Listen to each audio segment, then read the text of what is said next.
నమస్తే రమ్మగారు. నమస్తే జయ. ఏదైనా మంచి నీతి కథ ఒకటి చెప్పండి రమ్మగారు. మామూలుగా మనం పద్యాలు చెప్పుకుంటుంటాం కదా.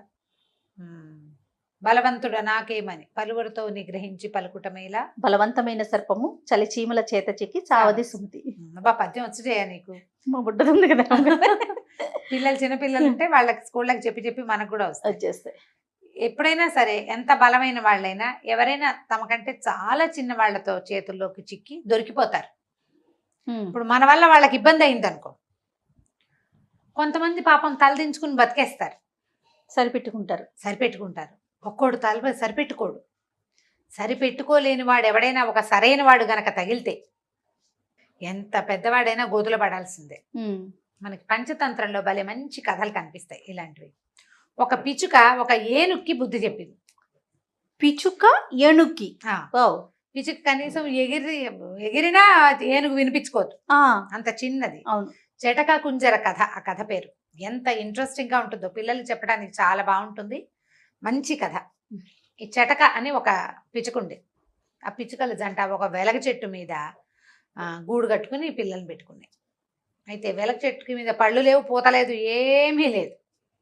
ఓ ఏనుగు ఆ దారే పోతూ ఆ వెలగ చెట్టుకి వీపు రాసుకుంటూ ఉండేది. మామూలుగా ఏనుగులు వీపురు రాసుకుంటాయి, ఒడ్డు దురద పుడుతుంది కదా, చెట్టుకు వేసి చర్మాన్ని ఇలా ఇలా ఇలా ఇలా రుద్దుకుంటాయి. ఏనుగులు చేస్తాయిట, ఒంటెలు చేస్తాయిట. ఒంటెలు కూడా ఒంటి మీద చిన్న చిన్న ముళ్ళు పురుగులు అవి పట్టుకుని ఉంటాయి, మందపాటి చర్మాలు కదా, అవి రుద్దుకోవటానికి గట్టి రాళ్ళు కూడా ఏర్పరుస్తారు. రాజస్థాన్లో పెద్ద పెద్ద రాయి లాంటివి, పెద్ద చెప్టా లాంటిది పెడతారు. ఆ చెప్టాకి ఒళ్ళు రుద్దుకుంటాయి. ఆ చెప్టా కనపడంగానే పరిగెడతాయిట దాని దగ్గరికి. ఏనుగులు పెద్ద పెద్ద చెట్లకి రాసుకుంటాయి. అయితే ఈ వెలగ చెట్టుకి రాసుకుంటుంది. ఏమి ఊరికే వాటికి ఒక తోచదనమాట. పైన ఎక్కడ ఆకు లేదు, పూత పిండా లేనప్పుడు పైకి తొండం చాచి ఒక కొమ్మని పళక్కమని విరిచింది. ఆ కొమ్మ మీదే ఈ చెటక తాలూకు గుడ్లు గూడు ఉన్నాయి. ఎత్తు మీద నుంచి పడేసరికల్లా ఏనుక్కాలక్కర్ల పిచ్చికి గూడుకి ఎంత కావాలి, ఇంత పిచ్చికి గూడు, టింగ్ బుజ్జి బుజ్జి గుడ్లు ఉంటాయి. ఈ పిచ్చిక చూస్తూ ఉండగానే ఆ ఏనుగు కాస్త ఆ చెట్టు కొమ్మని విరిచేసింది, పడిపోయింది. దాని కాలు పడలేదు కానీ దాని అదురుకి ఆ గుడ్లు కాస్త పగిలిపోయినాయి. చెటక ఏడుస్తూ నుంచుంది. అయ్యో నా గుడ్లే, ఇంకా 4 రోజుల్లో పొదిగి పిల్లలు కాబోతున్నాయి అని చాలా దుఃఖించింది. మొగుడిని తిట్టి పోట్లాడింది. మొగ చెటకని తిట్టింది అనమాట. తిట్టి, నీకేం బుద్ధి లేదా, నీకు ఇది లేదా అది లేదా, మరి ఏనుగు ఇలా వచ్చి చేస్తుంటే దానికి బుద్ధి చెప్పవా, నీ పిల్లల్ని ఎవరన్నా చంపేస్తుంటే తండ్రివి నువ్వు ఇలా బాధ్యత లేకుండా ఉంటావా అంది. ఏనుగునేం చేస్తామే మనము అన్నాడు. అయినా సరే దుఃఖం తీరలా, ఏడుచుకుంటూనే ఉంది. అయితే ఒక ఈగ వచ్చిందట, వీణారవ దాని పేరు. ఉయ్ అంటుంది. ఈగ తెలిసిందే కదా మనకి, జోరీగలు అంటారు. గుయ్యో అని శబ్దం వస్తుంది. అది వచ్చి, ఏమి చెటక ఏడుస్తున్నావు, ఏమైందే, ఎందుకే అని అడిగింది. అడిగేసరికల్లా చెటకంది బండ ఏనుగు, దొంగ ఏనుగు, దాని దుంపదేగా, అది వచ్చి నా గూడుని పడగొట్టింది. ఒట్టి పుణ్యానికి అక్క, పైన ఏమీ లేవు, నీకు ఏదో చెట్టు కాయ ఉంది, పిండి ఉంది, లాగి ఏనుగు తినాలనుకుంటుంది. ఎండుకట్టెలాగా ఉన్న ఆ చెట్టు మీద నేను కార్నర్లో చిన్న గూడు పెట్టుకుంటే, నా గూడు పోన్లే పిచ్చి గూడు ఉంది ఎందుకు అనుకోవద్దా పెద్దది, తోచగా లాగేసింది. నా గుడ్లు ఇంకో 4 రోజుల్లో పిల్లలు అవ్వాల్సిన నా పిల్లలు సర్వనాశనం అయిపోయింది అని ఏడ్చింది. ఎక్కడికి వెళ్ళినా ఈ ఏనుగుల బెడద తట్టుకోలేకపోతున్నాం, ఈ ఏనుగుకి మరీ గీరా అన్నది. అనేసరికల్ ఈ వీణారావు ఏం చేసింది, తన ఫ్రెండ్ ఇంకొక వడ్రంగి పిట్ట దగ్గరికి తీసుకెళ్ళింది. దాని పేరు గుర్తులేదు, దానికి కూడా ఇలాంటిది ఏదో ఒక పేరు ఉండాలి. ఆ వడ్రంగి పిట్ట దగ్గరికి తీసుకెళ్తే ఇది మాట్లాడుకున్నారు. చెప్పుకుంది, దుఃఖం ఏముంది చెప్పుకున్న కొందికి. అవునవును. చెప్పుకునేసరికల్లా ఈ వడ్రంగి పిట్ట అంది, మరి నాకు ఒక ఫ్రెండ్ ఉన్నాడు మేఘనాథుడు, అతని పేరు కప్ప, వాడి పేరు గుర్తుంది, కప్ప పేరు గుర్తుంది, వడ్రంగి పిట్ట పేరే నేను మర్చిపోయా. పర్వాలేదండి. ఈ మేఘనాథుడి దగ్గరికి వెళ్దాం, మేఘనాథుడు మంచి ఐడియా ఇస్తాడు, ఈ ఏనుక్కి బుద్ధి చెప్పాలి. ఓకే. మేఘనాథుడి దగ్గరికి పోయారు. వెళ్తే కబుర్లు చెప్పుకున్నారు కాసేపు. తర్వాత ఈ వీణారావ ఈ వడ్డంగి పిట్ట ఇద్దరు ఇతనికి చెప్పారనమాట, ఆ మేఘనాథుడికి, నువ్వు ఏదైనా సహాయం చేయగలవా, ఏనుక్కి బుద్ధి చెప్పాలి అనేసరికల్లా మేఘనాథుడు అన్నాడు, అయ్యో అదెంత పని, పాపం ఎవరి పిల్లల చావుకైనా కారణమైన ఏనుక్కి బుద్ధి రావాల్సిందే, దాని సంగతి చూద్దాం అని చెప్పి ఏం చేసింది, అది అడవంతా తిరిగి ఒక బాగా బురదుండి నీళ్లు ఎక్కువ లేని ఒక చెరువుని కనిపెట్టింది. కప్పలు నీళ్ళు ఎక్కడ ఉంటే అక్కడికి తిరుగుతూ ఉంటాయి కదా, అక్కడికి వెళ్ళి ఏం చెప్పిందంటే, ఓ పని చేయండి, ఏనుగు ఈ వైపు నడిచొస్తూ ఉంటుంది. నడిచొస్తుంటే నేను ఈ చెరువు దగ్గర, ఈ నీళ్లు లేని దగ్గర కూర్చుని బెకబెకమంటాను. నా ఫ్రెండ్స్ని కొంతమందిని తెస్తా, మేమందరం అరుస్తాం. కప్పలు ఎక్కడ అరుస్తాయి? నీళ్ళు ఎక్కడుంటే అక్కడ అరుస్తాయి. నేను అరిస్తే నేను నీళ్లు ఉన్నాయి అనుకుని ఏనుగు వచ్చేస్తుంది. ఈ లోపల ఏం చెయ్యాలి? మొదట వీణారావ ఉంది కదా, వీణ లాంటి శబ్దం చేసేది, గుయ్ అంటుంది. దాని పేరు కూడా అందుకే పెట్టారు, వీణ మోగినట్టు మోగుతూ ఉంటుంది అనమాట, గుయ్ అంటుంది. అదే దాని శబ్దం. నువ్వేం చేస్తావంటే దాని చెవిలో సంగీతం పాడు వెళ్ళి, ఏనుగు చెవిలో. ఏనుగు తన్మయత్వంతో కళ్ళు మూసుకుంటుంది. కళ్ళు మూసుకోగానే వడ్రంగి పెట్టింది కదా, అది పరిగెత్తుకుంటూ వచ్చి ఏనుగుని కంటి మీద పొడిచేస్తుంది. కన్ను పొడవనగానే కళ్ళు కనపడకపోయేసరికల్లా ఏనుగుకి దాహం వేస్తుంది. కంటికి దెబ్బ తగిలితే దాని మెకానిజం అది, నీళ్ల కోసం పరిగెత్తుకొస్తుంది. పరిగెత్తుకొస్తే నేను ఈ బురద వైపు దాన్ని లీడ్ చేస్తా, కప్ప తెలివి చూడు అని చెప్పింది. సరే, ఒకనాడు చూసుకున్న ఏనుగు ఆ వైపుకి వచ్చే సమయం చూసుకుని ఈ మన వీణారవ ఉంది కదా, ఏనుగు చెవి పెద్దది, ఏనుగు సంగీతం వింటుంది బాగా. ఇది పోయి దాని చెవి దగ్గర గుయ్యూ అని తిరగటం మొదలెట్టింది. ఆ సంగీతానికి మన వల్ల గుయ్యి శబ్దం వస్తుంటే కాసేపటికి మనకు కూడా కళ్ళు మూతలు పడతాయి, జోలపాట్లాగా. ఏనుగుకి కొంచెం కళ్ళు మూతలు పడ్డాయి. ఏనుగు కళ్ళు తెరుచుకుని ఉండగా వడ్రంగి పిట్టని దగ్గరికి రానివ్వదు, అది తొండంతో విసిరేసేస్తుంది. కళ్ళు మూతలు పడంగానే వడ్రంగి పిట్ట వచ్చేసి గుచ్చేసింది కంట్లో, పొడిచేసింది కళ్ళు. పొడిచేసరికల్లా అది కేవు కేవు గట్టి గట్టిగా ఘీంకరించింది. ఏనుగు వడ్రంగి పిట్ట ఎక్కి ఏనుగు మీదే కూర్చుంది పైకెక్కి. ఇది అరిచి కేకలు పెట్టింది. అరిచినా సరే ఈ లోపల దాహం వేసేసింది దానికి. కళ్ళు పొడిచేసి కళ్ళు కనపడకపోతే దాహం. ఈ లోపల కప్పలు బెకబెకమంటున్నాయి, ఎక్కడో కప్పలు బెకబెకమంటున్నాయని పరిగెత్తింది అటువైపుకి. పరిగెత్తేసరికల్లా ఒక పెద్ద మురి గుంట అది. ఏనుగు చూసుకోకుండా, కళ్ళు కనిపించట్లేదుగా, కంట్లోంచి నీళ్లు గారిపోతున్నాయి, కళ్ళు మండిపోతున్నాయి, కన్ను నొప్పిగా ఉంది, దాహం వేస్తోంది, టెన్షన్గా ఉంది. బురద నీళ్ళు తాగిస్తుందా? తాగలేదు, బురదలోకి దిగింది. అయ్యయ్యో, దిగంగానే కూరుకుపోయింది బురదలో. మామూలు కష్టం కాదు అది, ఎంత తంటాలో పడితే గానీ అది బయటికి రాదు. ఇప్పుడు ఏనుగు కష్టాన్ని గురించి కాదు మనం ఇక్కడ ఆలోచించాల్సింది. ఆ ఒట్టి పుణ్యానికి పిచ్చిగూడుని పగలగొట్టినందుకు, పగలగొట్టేసి అంతే. ఆ పిచ్చిక దాని ఫ్రెండ్స్ తో కలిసి చేసిన శాస్తి. అందుకని ఒట్టి పుణ్యానికి ఎవ్వరి జోలికి వెళ్ళకూడదు. అయ్యా, అంతటి ఏనుగే ఇబ్బంది పడింది.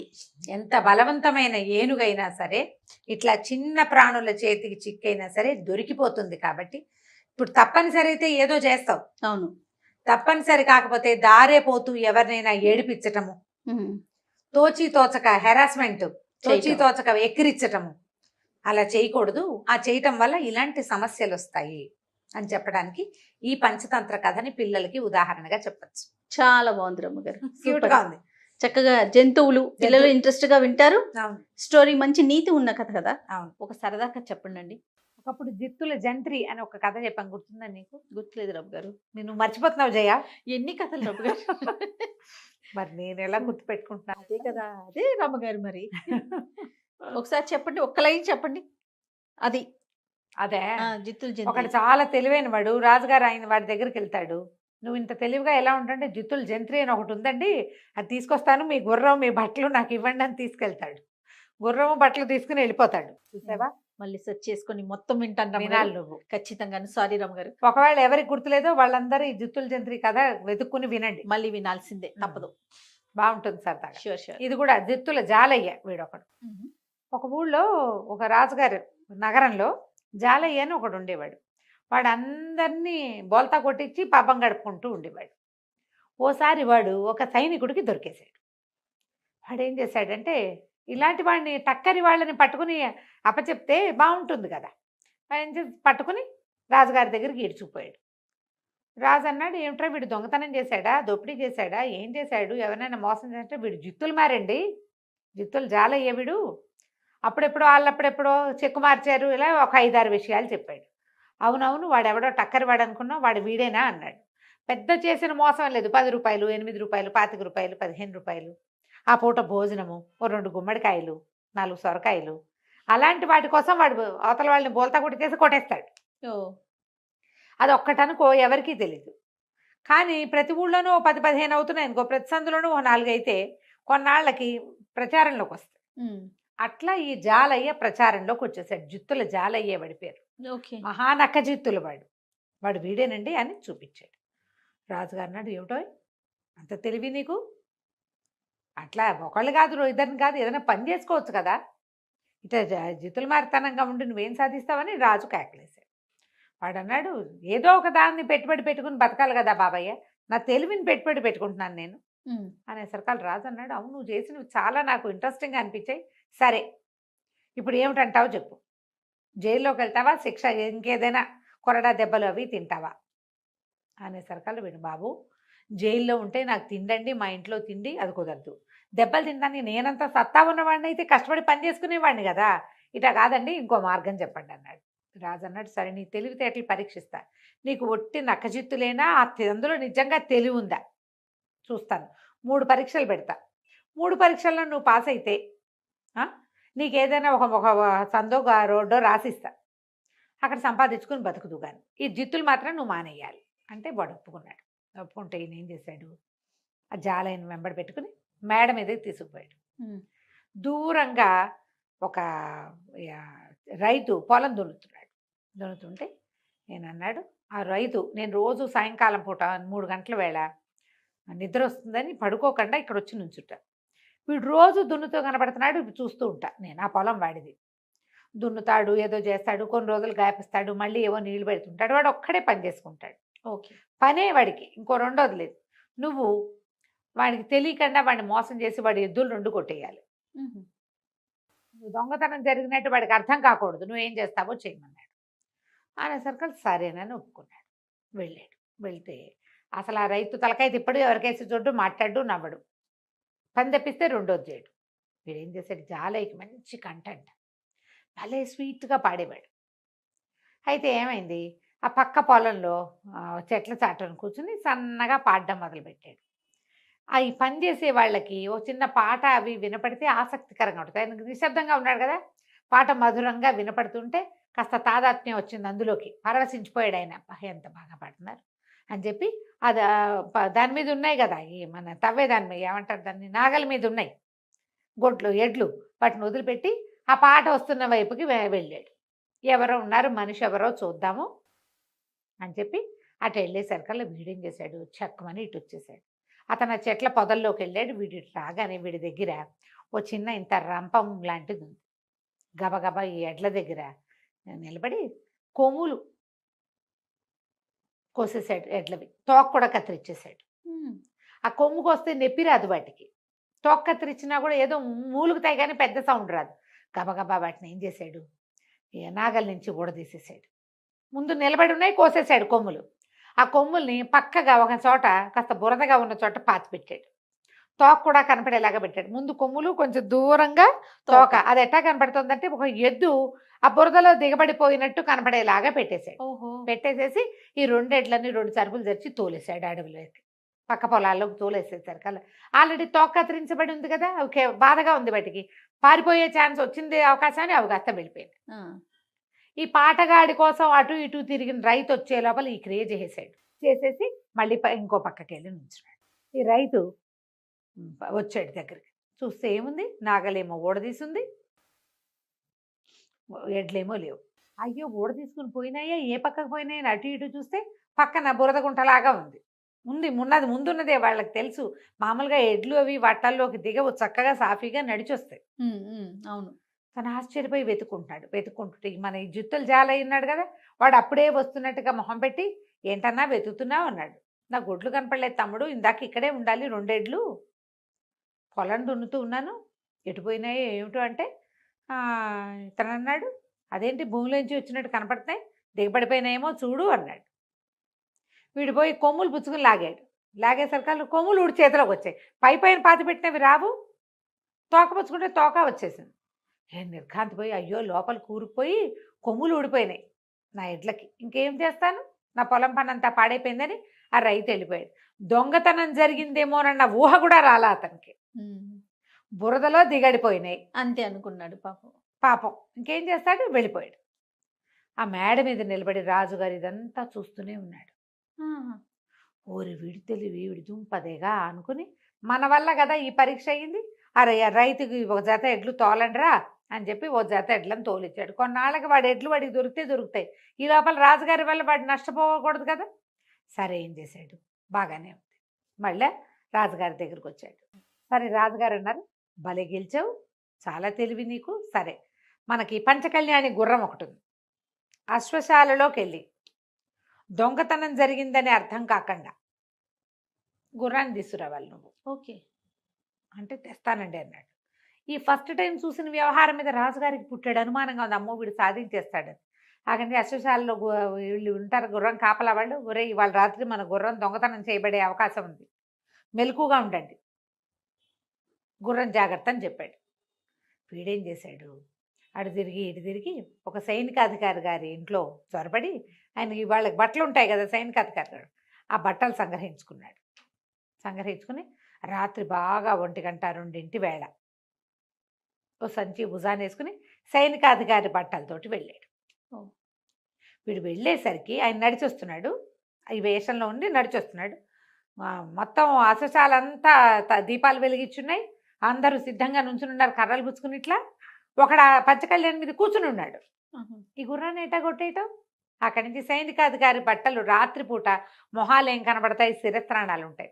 అబ్బా ఎంత బాగా ఉన్నారా మీరంతా మెలకుగా, సమయం గడిచిపోయింది, రాజుగారు చెప్పారు ముహూర్తం దాటిపోయింది, ఇంకా ఏమీ దొంగతనం అవ్వదు, ఏమవ్వదు, మీరు ఇంతవరకు కాపలా ఉన్నందుకు ఇదిగో మీ అందరికీ ఇదిగో ఈ బుడ్లు పంపించారని చిన్న చిన్న సీసాల్లో అందరికీ డ్రింకులు ఇచ్చాడు. అప్పట్లో కూడా మత్తు పానీయాలు ఉండేవి. అదే కదా. వీళ్ళందరూ తాగేశారు. సంతోషం పట్టలేక రాత్రి 1 గంటకు నిద్రలు ఇంకా కాయక్కర్లేదు కదా, 1 గంట 2 దాకా మెలకుగా ఉంటే ఊపిరి ఆడనట్టు ఉంటుంది, అది మంచి టైం కదా. 1 to 12 to 3 అద్భుతమైన నిద్రా సమయం మనిషి అన్నవాడికి. ఆవలించుకుంటున్నారు అక్కడికి పాపం. సరే అందరూ తలా ఒక బుడ్డి తాగారు. గడపలు దాటకముందే ఎవరి దారిని వాడు చొప్పకట్టల్లా పడిపోయారు. ఇది చక్కగా సైనికాధికారి బట్టల్లో గుర్రం వేసుకెళ్ళిపోయాడు మనవాడు జాలయ్య. వేసుకెళ్ళిపోయి తెల్లవారు దాకా అక్కడ ఇక్కడ తిరిగి తెల్లవారేసరికల్లా రాజుగారి దగ్గరికి తీసుకొచ్చేసరికల్లా ఈ అశ్వశాలకు కబురు చేస్తే ఆ రాత్రి దొంగతనం అవ్వదని, ఇంకేం అవ్వదని చెప్పేశారు సైనికాధికారి వచ్చి. అందుకని మేమందరం పడుకున్నామన్నారు. గుర్రం ఎక్కడుంది, రాజుగారి ముందు నుంచి. ఆశ్చర్యపోయాడు, పూర్ణి ఇది కూడా బాగా చేశాడే, వీడికి ఆ సమయానికి ఏం చేయాలో తెలుసు, టక్కరివాడు. సరే ఓకే, 3వ పరీక్ష పెడుతున్నాను నీకు, రాణిగారి వేలు ఉంగరం కొట్టేయాలి నువ్వు. రాణిగారి వేలు ఉంగరం అంటే ఏమిటి, అంతఃపురంలోకి వెళ్ళి ఆవిడ ఉంగరం పుచ్చుకుంటే ఆవిడ ఊరుకుంటుంది, అదే కదా, అరిచి గోల్ చేయదు, ఉంగరం పట్టుకో నీ ఇష్టం, ఆ తర్వాత నేను నిన్నేమీ అన్నాడు. అన్నాక సరే బాగానే ఉంది. సాయంకాలం చీకటి పడ్డాక ఆ రోజు రాత్రి రాజు రాణి ఇద్దరు మేడ మీద కుర్చీలు వేసుకుని కూర్చున్నారు. కూర్చుంటే చెప్పాడు, ఏమే నీ ఉంగరం జాగ్రత్త, వాడు కొట్టేస్తాడు, వాడు 2 సార్లు ఇలాంటివి చేసేసాడు, 3వది చేస్తాడంటే ఇద్దరు భార్యాభర్త పక్క పక్కన ఉంటే వాడు ఎట్టా వచ్చి ఆవిడ మీద పడి ఆవిడ ఉంగరం లాక్కోగలుగుతాడు. పైగా మెళ్ళో అయితే ఒక రకం, ఉంగరాలు తీసుకోవాలంటే చెయ్యి ఇవ్వద్దు, ఆవిడెందుకు ఇస్తుంది చెయ్యి. సరే ఇద్దరు చూస్తుంటే రాజుగారికి ఏం కనిపించింది, ఎవరో కింద నుంచి గోడ మీద నుంచి పైకి ఎక్కొస్తున్నట్టుగా కనపడింది. అప్పట్లో ఏమి వీధిలో ఎట్లా ఏమిటి ఏమీ లేవుగా, ఏవో కాగడాలు అవి ఇవి వెలిగించుకునేవాళ్ళు. ఈయనేం చేశాడు, వంగి చూశాడు. చూస్తే పైకి కోట బురుజుకి, అంటే ఈయనుండే ప్రాసాదం తాలూకు బురుజుకి ఒక తాడేసింది, కింద నుంచి ఒక వ్యక్తి పైకి వస్తున్నాడు. ఈయన చూస్తూ ఉన్నాడు. ఆ వ్యక్తి దగ్గరకు వచ్చేదాకా వాడు ఇట్లా తాడు పుచ్చుకుని పైకి వస్తున్నట్టు కనపడతాడు. దగ్గర దాకా రాగానే ఈయన ఏం చేశాడు, అక్కడ బరిసెలు లాంటివి ఉంటాయి కదా, బరిసె మొనవైపు తను పట్టుకుని కర్ర వైపుతోటి ఆ మనిషిని ఇట్లా కొట్టాడు. పై మేడ మీద 4వ అంతస్తు మీద నుంచి పడితే ఉంటాడు ఎవడైనా, పడిపోయాడు వాడు. ఆ పడిపోయాడు, ఏదో కెవ్వమన్న కేక దబ్బమన్న మోత వినపడ్డాయి. ఇంకేమిటి, జాలయ్య పడిపోయాడు, వాడు ఇప్పట్లో లేచురాడు. సైనికులు ఎవరో చూసుకుంటారు వాడి సంగతి, వాడేం సచ్చేంబడు, కాళ్ళు చేతులు విరిగిపోయి ఉంటాయి. అక్కడి నుంచి నేను అన్నాడు, ఏం పర్వాలేదు వెళ్ళి పడుకుందాం పదన్నాడు. రాజుగారు రాణిగారు వెళ్ళిపోయారు లోపలికి. ఆయన గది వేరు, ఆవిడ గది వేరు. ఆవిడ గదిలో ఆవిడ పడుకుని హంసతులిక తల్పం మీద, ఆయన పోయి తన గదిలో పడుకున్నాడు. పడుకున్నాక ఏమైంది, ఇంతకీ అక్కడ ఏం జరిగింది, తాడు పుచ్చుకుని పైకి వస్తున్నారు కదా, జాలయ్య రాల. వాడు ఏం చేశాడంటే ఒక తాడేసి ఒక గడ్డి బొమ్మకి తన చొక్కా పంచా కట్టాడు. ఓహో, ఆ గడ్డి బొమ్మను ఆ తాడుకి కరిపించి కింద నుంచి లాగుతుంటే దూరం నుంచి చూసే వాళ్ళకి ఏం కనబడుతుంది, పైకి వెళ్తున్నట్టు అనిపిస్తుంది. ఆ గడ్డి బొమ్మ కింద పడంగానే వీడు కెవ్వమన్నాడు, మోత ఎట్లాగూ అయింది. వాడు నిజానికి అసలు క్షణాల్లో మేడెక్కేశాడు. పక్క నుంచి మెట్లు ఉన్నాయి ఆ మేడకి. ఇది పడిపోగానే వాడి దారిని వాడు మెట్లెక్కేశాడు. ఈ లోపల రాజు రాణి మాట్లాడుకుని ఎవరి గదుల్లోకి వాళ్ళు వెళ్ళిపోయారు. రాణిగారు అప్పటికే రాత్రి 12 అయింది. ఆవిడకి 9ంటికే పడుకునే అలవాటు. ఆవలింతలు వచ్చేస్తున్నాయి వాకిట గాలి కూర్చునేసరికి. మేడ మీద కూర్చుంది కదా, చల్లగాలికి నిద్ర రాదా? ఆవిడేమో నిద్రలో ఉంది. ఆవిడ లోపలికెళ్ళి కొద్దిగా గొంతు బొంగురుగా చేసి, ఏమే ఇంకా జాలయ్య రాడు, అయినా కూడా ఎందుకైనా మంచిది ఉంగరం నా చేతికి దాచిపెడతా అన్నాడు.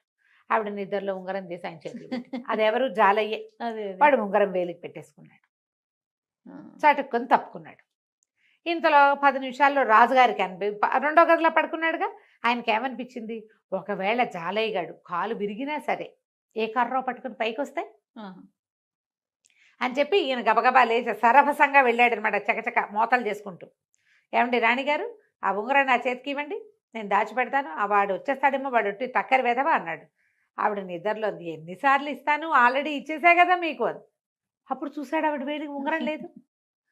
అమ్మ జాలయ్య కొట్టేశావురా అనుకున్నాడు. తెల్లవారేసరికల్లా ఉంగరం పుచ్చుకొచ్చాడు జాలయ్య. ఇదిగోండి మహారాజా అనగానే, మహారాజు అన్నాడు, ఎంత తెలివోయి నీకు సానుకూలంగా పని చేసుకోవటం, దాన్ని గొడవ కానివ్వకుండా ఉండటం వచ్చు. సరే, ఓ పంచి, ఊరికి ఉత్తరంగా ఉన్న వీధుల్లో ఒక వీధి నీకు ఇస్తున్నాం. ఆ వీధిలో 40-50 ఇళ్ళున్నాయి. దానికి అనుబంధంగా ఉన్న తోటలు దొడ్లు అన్నీ నీవే. అవి అద్దెకిస్తావో, అమ్ముకుంటావో, నీ పేరే పెట్టుకుని నువ్వు అక్కడ ఉంటావో ఉండు. అవసరమైనప్పుడు సలహా ఇచ్చే సలహాదారు ఉద్యోగం ఇస్తున్నాను నీకు. నీ చుట్టాలని పక్కాలని ఆ వీధంతా పెట్టుకో. ఉద్యోగం ఉంటుంది, నీకు జీతం ఇస్తాను. మీ వాళ్ళందరినీ ఆ ఇళ్లలో దింపుకో. ఇక మాత్రం నీ జిత్తులు బయట చేయకూడదు. జిత్తులన్నీ రాజ్యానికి రాజుకే ఉపయోగపడాలని చెప్పి ఆ జిత్తులు జాలయ్య వీధి అని ఒక వీధి ఇచ్చి వాడికి గౌరవంగా ఉంచుకున్నాడు. పాతకాలంలో ఇట్లా దొంగల్ని దోపిడీదారులని రాజుగా ఉపయోగపడేలాగా జీతాలు ఇచ్చి ఉంచుకునేవాళ్ళట. ఖలీఫా కథల్లో చూస్తాం మనం ఇట్లా. ఈ మన రాజుల్లో కూడా కొంతమంది చేసేవాళ్ళు. వీళ్ళు తెలివైన వాళ్ళు, వాళ్ళని విశ్వాసపాత్రులుగా చేసి ఉంచుకోవాలి, శిక్షించకండి. అప్పుడు వాళ్ళు తెలివితేటలు రాజ్యానికి ఉపయోగపడతాయి. చందమామ కథ ఒకటి చెప్పండి అండి. పూర్వం కౌశాంబి అలాంటి నగరం, కేశవ నగరం అనుకో, నగరానికి ఒక పరమాద్భుతమైన రాజుగారు ఒక ఆయన అవంతివర్మ. ఆయన చాలా అద్భుతంగా ధర్మం న్యాయం జరిపేవాడట. వాళ్ళ దాంట్లో కంటికి కన్ను పంటికి పన్ను, ఎవడైనా కొడితే వీడితో వాడిని కొట్టించేవాళ్ళు. అదే లెక్క. చాలా ఖచ్చితంగా అమలు జరిగిపోయేది న్యాయం. ఇక నువ్వు నేను తేడా లేదు, పెద్దవాడు చిన్నవాడు లేదు, మనవాడు కాబట్టి ఆశ్రిత పక్షపాతులుగా ఉండటాలు అటువంటివి వాళ్ళ రాజ్యంలో నడిచేవి కాదు. చాలా గట్టిగా ఉండేవాళ్ళు. ధర్మం 4 పాదాలా నడిచేది, చాలా విశేషంగా ఉండేది. ఈ రాజుగారికి ఒక కుమారుడు, వివాహితుడు, 2 పిల్లలు కూడా ఉన్నారు. అయితే ఏమైందట, ఒకసారి ఒక పెద్ద నాగుపాము ప్రవేశించింది సభాభవనంలోకి. ఎక్కడో పుట్టలు చెదిరినాయో ఏదో అయ్యింది, లేదా ఏదో కార్యక్రమం మీద ఆ పాము వచ్చింది. వస్తే ఎప్పుడైతే ఈ సభాభవనంలో కనపడిందో అందరూ చెల్లాచెదరుగా సైనికులు వాళ్ళు వీళ్ళు లేచారు. పాముని తరమడానికి కొంతమంది కర్రలు తీశారు. ఈ కుర్చీలు అవి జరిపారు. రాజుగారి పక్కన సింహాసనంలో పక్కన కుర్చీలో కూర్చుని ఉన్న రాజుగారి యువరాజు సర్రును కత్తి దూసి ఆ కుర్చీలన్నీ జరిపాక కుర్చీల పక్క నుంచి దాటిపోతున్నంత పొడుగాటి నాగుపాముని 2 తుండాలుగా కట్ చేసేసాడు. కత్తి పెట్టి కొట్టాడు. సగం తెగిపోయింది నాగు, తోక ఇక్కడ ఉండిపోయింది, పడగ పారిపోయింది. ముందు భాగంతో పారిపోయి ఆ నాగుపాము అలా పరిగెత్తుకుంటూ వెళ్ళి రాజుగారి అంతఃపురానికి ఆనుకొని ఉన్న ఉద్యానవనం అడవి లాంటిది ఒకటి ఉంది. అక్కడ ఒక పుట్ట ఉంది గోడను అనుకుని. ఆ పుట్టలో ఉంది అతని సంసారం, ఆ నాగు తాలూకు సంసారం. అక్కడికి వెళ్ళాడు. వెళ్ళి కొస ప్రాణంతో తన ఇల్లు చేరిపోయాడు. పుట్టలోకి వెళ్ళిపోయాక చూస్తే ఏముంది, నాగు భార్య వచ్చి అయ్యో ఇట్లా అయిపోయిందంటే, యువరాజు నా దారి నేను పోయేదావాడిని, అందరూ కర్రలతో బెదిరిస్తే యువరాజు కత్తి పెట్టి నన్ను నరికేశాడు, నా చావుకు కారణం వాడే. మహారాజు చాలా అద్భుతమైన వాడు అవంతివర్మ. చాలా న్యాయ సూత్రాన్ని చాలా అద్భుతంగా అమలుపరుస్తాడు. కాబట్టి నువ్వు నా మరణానికి న్యాయం చేకూర్చాలని చెప్పి ఆ నాగు కాస్త మరణించింది. మగవాడు పోయాడు, నాగుపాము చచ్చిపోయాడు. ఈ ఆడ నాగుపాము ఉంది కదా భార్య, గోడును వెలిపించి ఎలాగైనా తనకి న్యాయం చేకూర్చుకోవాలని భావించి ఆ రోజు రాత్రి అంతఃపురంలో ప్రవేశించి తెల్లవారుతూ ఉండగా యువరాజు మెడకు చుట్టేసిందట. అయ్యో, చుట్టేసేసరికి అందరూ కేకలు పెట్టారు. పాముల వాళ్ళని పిలిచారు, సైనికులు కొట్టడానికి వచ్చారు. ఏం చేయాలో తెలియదు, మెడ చుట్టేసి ఉంటే పామును ఎట్లా తీస్తారు?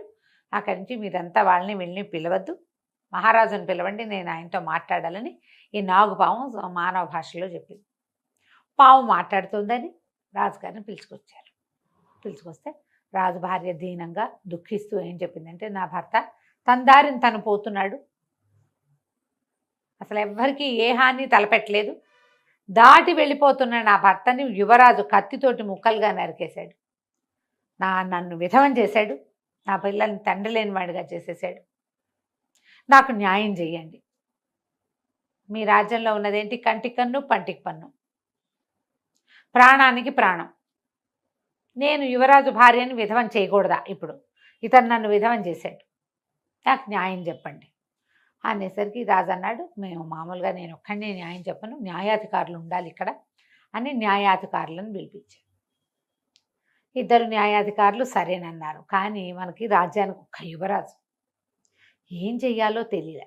వాళ్ళలో ఒక ఆయన అన్నాడు, దాంతే ఉంది, యువరాజు తన నాగు భార్యని విధవం చేశాడు, యువరాజు భార్యని విధవం చేయొచ్చు, నాగుతోటి ఏమైనా చేయొచ్చు నువ్వని అనేసరికి ఆవిడంది, ఆ పాము అంది, ఆడపాము, ఎంత మాట చెప్తున్నారు మహానుభావ, చనిపోయిన నా భర్త ఎట్లా యువరాణిని విధవం చేస్తాడు?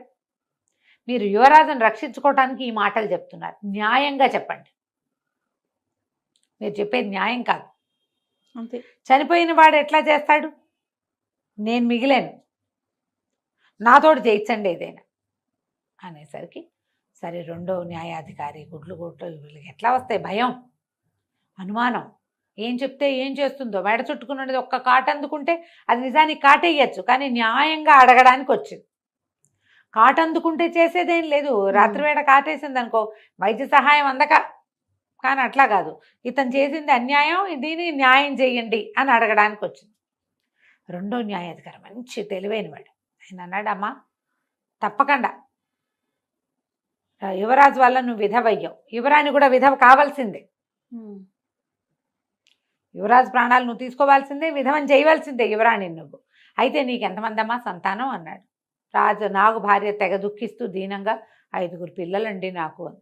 సరే, యువరాణికి కూడా 5 పిల్లలైన ఉన్న విధవం చెయ్యాలి నువ్వు, యువరాణికి 5 సంతానము పుట్టాక వచ్చి కాటేసేయి నువ్వు, మేం కాదనం, ఇదే న్యాయం అని ఒక ఘోషణగా చెప్పారు. నాగు భార్యకి రాజుగారు మాటిస్తున్నారు, యువరాణికి 5 సంతానం కలిగాక ఆమెను విధవం చేసేందుకు నాగు భార్యకి హక్కు రాస్తున్నారు. ఎప్పటికీ యువరాజుకి 2 పిల్లలు, ఎప్పటికి వస్తుంది? ఎప్పటికైనా రావచ్చు, ఆ కాలంలో బర్త్ కంట్రోల్ లేదు కదా. కానీ ఆ తర్వాత పిల్లలు పుట్టాల రాజుగారికి. యువరాజుకి ఏమో పిల్లలు కలగలేదు. రాజుగారు చెప్పి నువ్వు ఎలాగో ఇట్లా ఇక్కడే ఉంటావు కదా, పుట్టలో అంతఃపురపు ఉద్యానవనం పుట్టలోనే ఉంటావు కదా, చూసుకుంటూ ఉండు, మేము కూడా కబురు చేస్తాం, నువ్వు కబురు చేయాలి, 5వ సంతానం పుట్టాక మీరు కబురు చేస్తే నేను వచ్చి యువరాజును కాటందుకుంటాను అని అడిగిందట. ఆ తర్వాత ఎప్పుడు యువరాజు యువరాణి పిల్లలతో కలిసి తిరుగుతూ ఉండేవారు. ఎప్పుడు 2 పిల్లలతోటే కనపడ్డారు, కానీ 3వ పిల్లతోటి కూడా ఆ పాము ఎప్పుడు చూడలేదు. చూసి తన పగ తీరకుండానే పాము ఎప్పుడో వెళ్ళిపోయింది. న్యాయ సూత్రం ఇట్లా అమలు చేశారు. 5 పిల్లల విధవ ఇది. మరి 2 పిల్లల విధవేట పనికి వస్తుంది, 5 పిల్లల విధవే అవ్వాలి కదా. యువరాణి మనుషుల తెలివితేటలు చూపించారు, మనుషుల తెలివితేటలు, అంతే కదా రమ్మగారు? అంతే. రమ్మగారు ఏదైనా మంచి చందమామ కథ చెప్తారా? పూర్వమట సింధు దేశంలో సుందరుడని ఒక కుర్రాడు ఉండేవాడు. వాడు ఏదో చిన్న పని చేసుకునేవాడు. అమ్మ నాన్న ఉన్నారు, కానీ ఏదో చాలా సామాన్యమైన కుటుంబం. వాళ్ళు ఉన్న ఊళ్ళ నుంచి ఎగువ సముద్ర తీరం వైపుకు వచ్చి అక్కడ ఏదైనా పని దొరుకుతుందని అక్కడ ఉన్నాడనమాట. ఏదో దొరికేది చిన్నది. పొద్దుటి పూట పనులు ఉండేవి. సాయంకాలం వాడు ఏం చేసేవాడు, రోజు ఆ సముద్ర తీరం, మనం బీచ్కి కొత్త వాళ్ళం అయితే భలే సరదాగా ఉంటుంది, రోజు సముద్రపు తీరంలో అలా వ్యాహ్యాళికి తిరుగుతూ ఉండేవాడు. తిరుగుతుంటే ఒకనాడు సాయంకాలము వాడు వెళ్తూ ఉంటే వాడికి ఎట్లా కనపడింది, ఈ సముద్రాలకు అలలు వచ్చి అలలతో పాటు వస్తువులన్నీ అవి శంఖాలు చేపలు గీపలు వస్తాయి, కొట్టుకొస్తాయి, మళ్ళీ వెనక్కి వెళ్ళిపోతుంది. గవ్వలు వస్తాయి, ఎన్ని పీతలు గీతలు కూడా వస్తుంటాయి నీళ్ళలో. అయితే అలా వచ్చిన ఒక చేప అక్కడ ఉండిపోయింది. అది ఎట్లా అయింది, అక్కడ ఎవరో పిల్లలో లేకపోతే పెద్దవాళ్ళేనో ఇంత గుంట లాంటివి తవ్వారు. గుంటలు తవ్వితే కాసేపటికి ఇసుక వచ్చి పూడిపోతాయి. ఇది ఏకంగా ఒక మడుగులాగా అయ్యింది, పెద్ద గుయ్యి. ఒక చేప ఈ అలతో పాటు కొట్టుకొచ్చి ఆ మడుగులో కొట్టుకుంటుంది. అది ఎంత ఎగిరినా మడుగులోంచి పైకి రాలేకపోతుంది. బంగారపు రంగు చేప ఎంత చక్కగా ఉందో. వీడేం చేశాడు సుందరుడు, దాని దగ్గరికి వెళ్ళి అది అలతో పాటు పైకి ఎక్కడానికి ట్రై చేస్తోందని అర్థమే. పాపం సముద్రంలోకి పోవాలనుకుంటోంది. సముద్రంలో ఉండే చేప అంత మడుగులో అట్ట గోతులో ఉండమంటే ఎట్లా ఉంటుంది? అవును. అందుకని వీడేం చేశాడు, ఆ గొయ్యి దగ్గర కూర్చుని దానిటా చేతితోటి పైకి లేవదీసి అల వచ్చినప్పుడు అల మీదకి విసిరాడు. విసిరేసరికల్లా ఆ చేప బతుకు జీవుడా అని లోపలికి వెళ్ళిపోయింది లోపలికి. ఇక మళ్ళీ రాల. మర్నాడు ఏమైంది, ఆ రోజు అయిపోయింది. మర్నాడు ఇతను మళ్ళీ సముద్ర తీరానికి వచ్చేసరికల్లా ఒక నడి వయసులో ఉన్న ఒక స్త్రీ ఇతన్ని పిలిచింది. బాబు బాబు, నేను సాయంత్రం ఇక్కడ మడుగులోంచి చేపను తీసింది నువ్వే కాదు అంది. నేనేనన్నాడు. దాదా ఇట్లా నా దగ్గరికి రా అని రమ్మని పిలిచి, ఆ చేప సముద్రపు రాజు గారి కూతురు, అందరితో పాటు వచ్చింది బయటికి. తనొక్కతి మడుగులో ఉండిపోయింది, నువ్వు రక్షించావు, మా రాజుగారు నిన్ను తీసుకురమ్మన్నారు, సముద్రపు రాజు దగ్గరికి వెళ్దాను రమ్మంది. సముద్రంలోకి వెళ్ళాలంటే ఎటా వెళ్తాడు? అదే కదా. మరి నేను ఎట్లా వస్తాను సముద్రంలోకి? నాకు అసలు ఈత రాదు, ఊరికే ఇట్లా బయట తిరుగుతాను, సహాయమేగా చేశాను, ఏం పర్వాలేదులే అన్నాడు. ఆవిడ ఒప్పుకోలే. కాదు కాదు, రా నువ్వు రా, నేను నిన్ను తీసుకెళ్తాను అని చెప్పి ఆ అబ్బాయి రెక్కపుచ్చుకుని నీళ్లలోకి తీసుకుపోయింది. మోకాళ్ళు దాటిన నీళ్ళు వచ్చేసరికి ఈ ఆడ మనిషి పెద్ద చేపలాగా మారిపోయింది. చేపలా మారిపోయి తన మీదకి ఎక్కించుకుంది కుర్రాడిని. ఎక్కించుకుని ఒక నీటి బుడగ లాంటిది వీడి మొహం మీద వేసింది. వీడికి ఊపిరాడదు, చేప ఈత రాదు కదా. ఆ చేప మీద ఎక్కిన ఈ కుర్రాడు సుందరుడు జాయమని వెళ్ళిపోయింది చేప లోపలికి, ఆ నీళ్ళల్లోకి వెళ్ళిపోయాడు. వీడి చుట్టూతో ఒక గాజు దుండేసరికి ఆ అబ్బాయికి ఏమి నీళ్ళలోకి వెళ్ళిన ఇబ్బంది ఏమి ఎదురవ్వాల. అలా లోపల తీసుకుపోయింది ఆ చేప. తీసుకెళ్ళాక ఓ చోట దింపింది. అది చక్కగా పెద్ద తోటలాగా పెద్ద పెద్ద భవనాల్లాగా ఉన్నాయి నీళ్ళ లోపల. ఆ అబ్బాయికి ఏం చెప్పిందంటే, బాబు మా రాజుగారు ఆతిథ్యం ఇచ్చి నీకు 2 రోజులు ఉంచుకుని పంపుతాడు, ఏదైనా ఇస్తాను, నీకేమైనా కావాలా అని అడుగుతాడు. నువ్వు మనిషివి కదా, నీకు చెవి ఉపయోగపడుతుంది, మంత్రపు చెవి ఇవ్వండి, నాకు ఇంకేమీ వద్దని చెప్పు.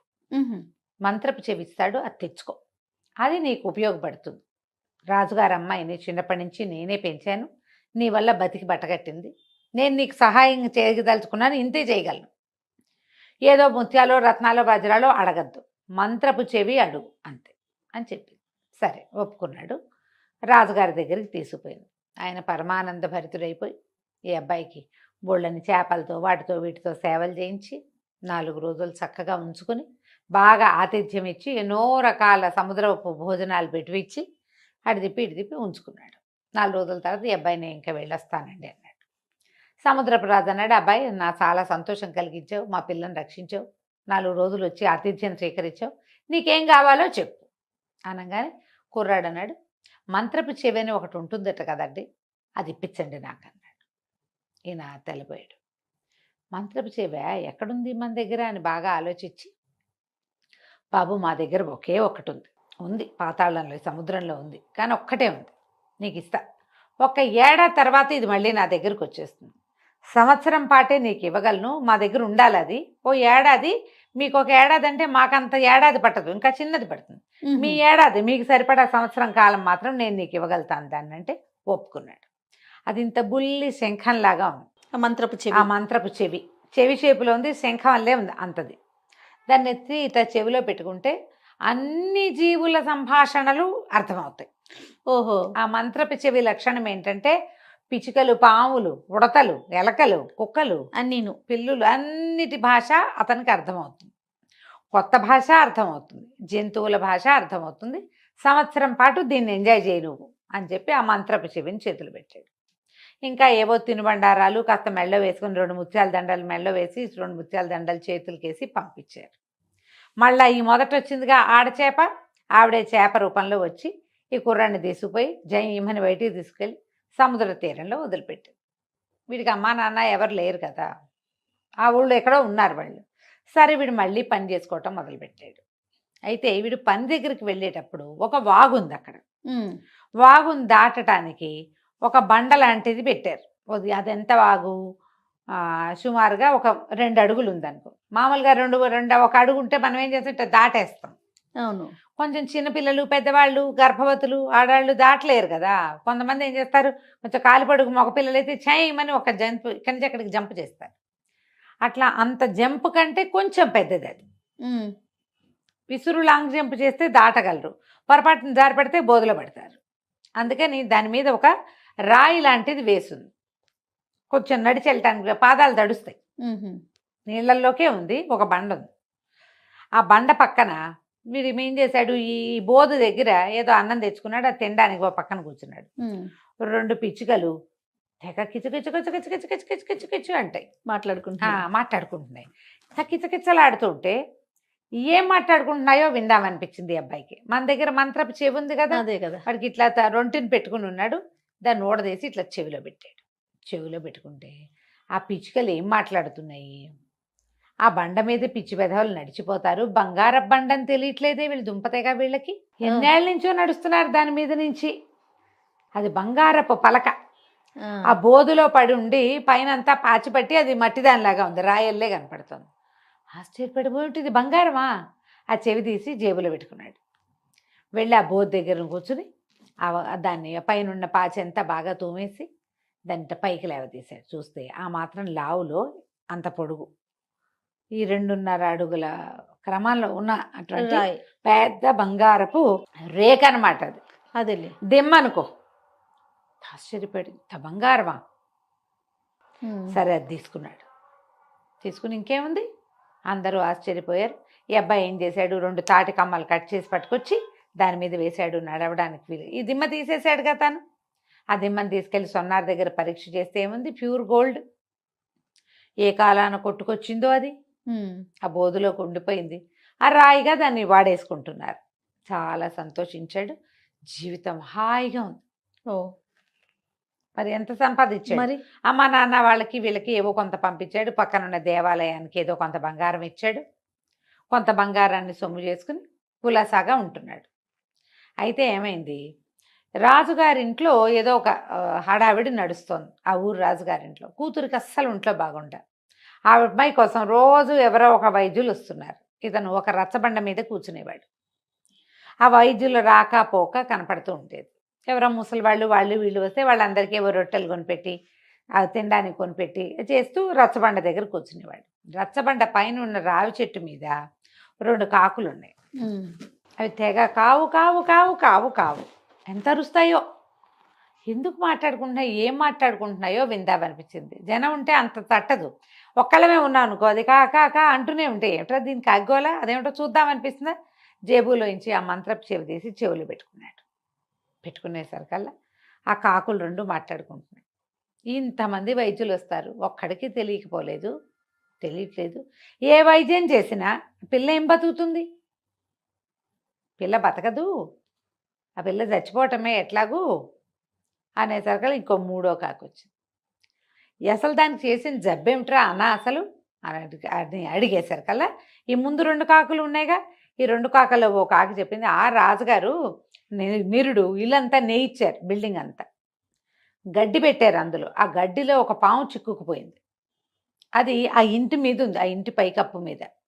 ఆ కప్పు మీద గడ్డి వేయబడిన పార్టు యువరాణి యొక్క గదిలోకి ఉంది. ఆ పాము ఆహారం లేక కృషించిపోయింది. దాన్ని ఏడుపు కొట్టి యువరాణికి జబ్బు చేసింది. తొందరలో పాము చచ్చిపోతుంది తిండి లేక, యువరాణి కూడా వెళ్ళిపోతుంది, అమ్మాయి కూడా. ఆ పాముని తీస్తే ఈ పిల్ల బతుకుతుంది అనేసరికి ఆశ్చర్యం వేసింది. ఈ బిల్డింగులు అంటే ఇప్పుడు అప్పట్లో ఈ మన ఏమనాలి పక్కా బిల్డింగులు లేవుగా, భవనాలు కాదు అవి. ఏం చేసేవాళ్ళు, పెద్ద పెద్ద గోడలు కట్టి పైనుంచి వాసాలు దించి ఎత్తుగా హై రూఫ్ చేసి గడ్డి అవి వేసి తాటాకులు పరిచేవాళ్ళు. అలాంటి గదిలో ఉంది ఈ అమ్మాయి. ఆ అమ్మాయి ఎక్కడుందో ఆ గది పై భాగంలో ఉన్న గడ్డిలో ఒక పాము శల్యావశిష్టంగా చచ్చిపోవడానికి సిద్ధంగా ఉంది. సంవత్సరంగా దానికి ఆహారం లేదు. ఈ అబ్బాయి ఏం చేశాడు, సరే ఇది బాగుందని ఆ చెవి ఎత్తి జేబులో పెట్టుకున్నాడు. పెట్టుకుని రాజుగారింటికి వెళ్ళాడు.